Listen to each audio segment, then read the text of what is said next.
Certainly, let's continue the story of Grigori Rasputin, delving deeper into his life, influence, and the events that surrounded him. Grigori Rasputin's influence over the Russian Imperial family and court continued to grow, and with it so did the controversies and rumors. He was a constant presence at the Winter Palace, offering counsel to Tsarina Alexandra and even influencing political decisions. The Russian aristocracy and clergy, who resented his presence and power, viewed him with disdain.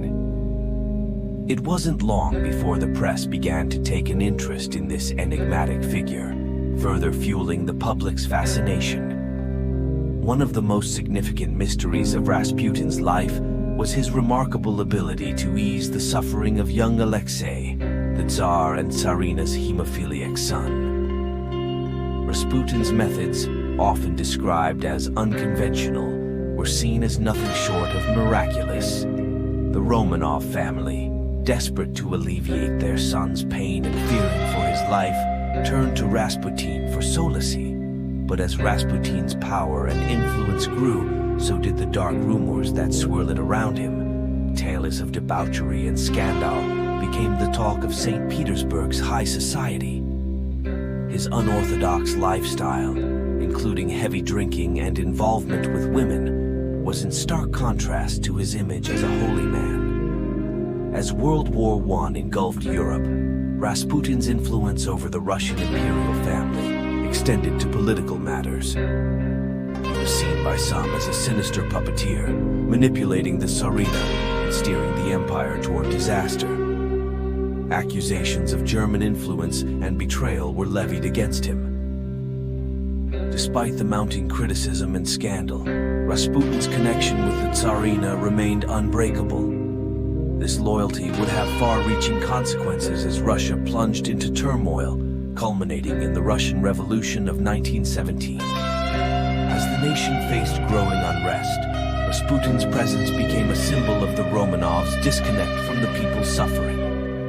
The dark clouds of conspiracy gathered around Rasputin. In a shocking twist, he survived several assassination attempts, including poisonings, shootings, and even a drowning in the Neva River. These harrowing experiences further enhanced his reputation as a man untouched by mortal perils. But the enigma of Rasputin would not last forever. As the Russian Empire crumbled under the weight of revolution and war, the influence of the mystic healer began to wane. In the final chapter of his life, Rasputin's enemies, desperate to eliminate the perceived threat he posed, hatched a plan to end his life once and for all. In the next episode of our podcast, we will explore the infamous murder plot against Rasputin, a saga of poison, bullets, and icy rivers. We will also examine the legacy of this enigmatic figure and the enduring questions that surround his life and death. Thank you for joining us on the enigmatic mystic Rasputin Unveiled. If you enjoyed this episode, please subscribe, rate, and leave a review. Your support helps others discover the podcast. Until next time, keep exploring the enigmas of history.